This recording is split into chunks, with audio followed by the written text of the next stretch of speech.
Hello, movie lovers. And today I had the privilege of reviewing this little short film called Money Talks. Money Talks is directed by Tony Mucci and it's also written by Tony Mucci and David Mazouz. And let me talk to you guys about the plot real quick.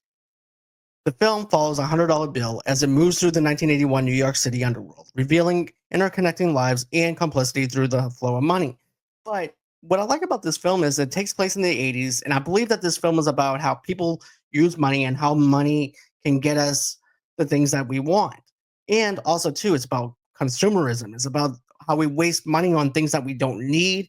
It's also about money is used as a blessing for someone's life who finds it, because think of it like this: in the very beginning of it, this taxi driver winds up picking up this woman. This woman only has $100 on her.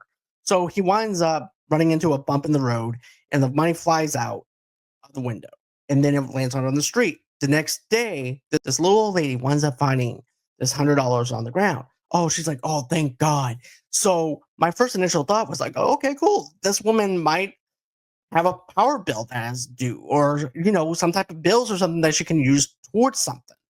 And what happens? She winds up needing that $100 for her grandson's birthday, and then that's the grandson winds up taking the money over to a toy store, and he spends $100 of Star Wars toys, which I would have done back in the day. Um, and he winds up buying $100 worth of toys. So you have that happening, but while that's happening, you have Reagan's speech happening here. And and this kind of reminds me of the movie They Live, because it's dealing with consumerism. Consumerism is dealing with greed. It's dealing with the way that consumers look at things that we think that we need when we don't really need them, and how we're blinded to the things that people are trying to sell us, and also too about how we spend money.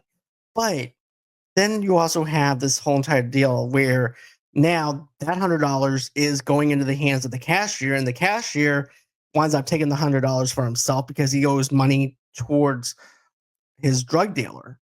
And so as this is happening throughout the whole entire movie, this interchanging of exchanging the same $100 bill, and it's just traveling through this one gigantic circle of this interconnecting thing. You get to see all these characters come full circle, and everything just makes sense by the end of this film. And there's this big plot twist that happens once we get there, and I love it. I thought that it was very captivating. I thought it was interesting. I thought it was something that I haven't seen before, where you have one set of characters that we're introduced to, and we think that, okay, well, now that the money has traveled to somebody else's hands, that's done. That's the end of their story, and then it goes over to another story about somebody else, and then you wind up seeing that character in a strip club.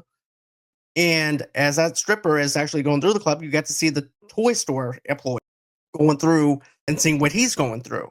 So I thought it was really cool on how they handled this. I really liked it. The soundtrack to me is really cool. You have Pink Floyd in this, Money. You have a bunch of other songs within this movie itself.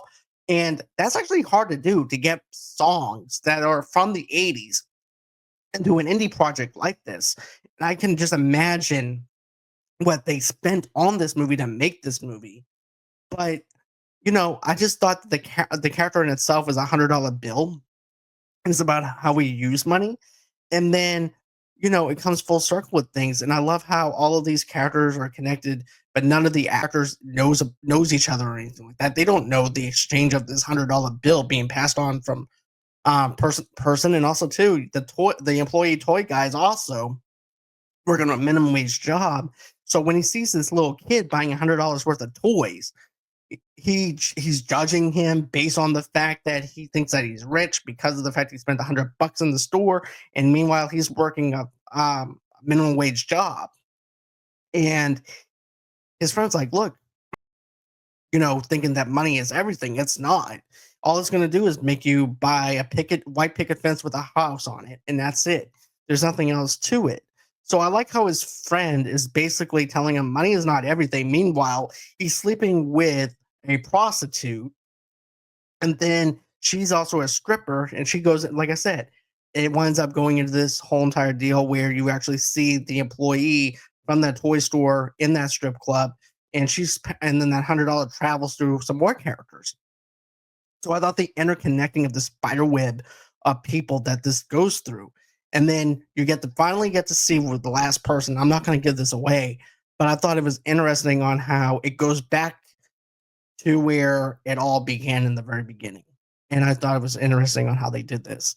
And it also feels like a film no more as well, because of the fact that they used some of the no more kind of vibe to it at the very beginning, but it is insightful is and it also gives us the underbelly of 1981 New York City, and especially directed by Tony Mucci. The film has uses a simple journey of $100 bill to weave together a complex web, like I mentioned, and interconnected lives, all bound by silent influence of money.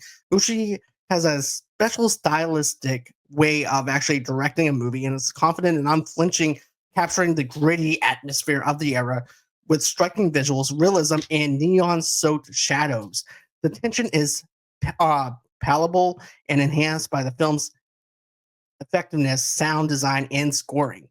The ensemble cast features notable performances from David Mazouz and Zoli Griggs, and Ethan Kutzowski brings the character to life, making each fleeting encounter with the $100 bill feel significant and revealing the film is not just a crime drama.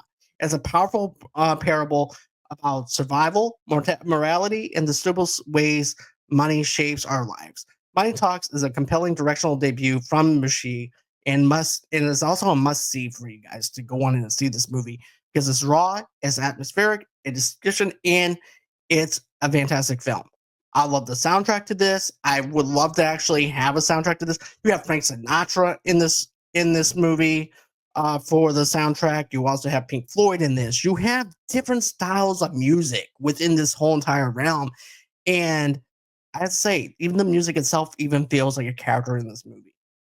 So that's going to be it as far as this review goes. But I would like to actually know, did you guys like Money Talk? Have you heard about Money Talks at all?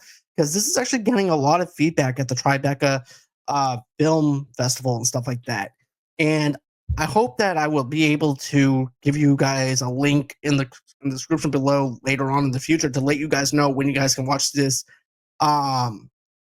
publicly. But I was amazed by it. For a 30-minute movie, you're interested in what's going on around it. Everything is with a purpose with this movie, so I definitely recommend it. So, guys, if you like this video, if you like what I'm doing here at Movie Loves Unite, smash that like button, smash the subscribe button, and we'll catch you guys on the next one. Bye, guys.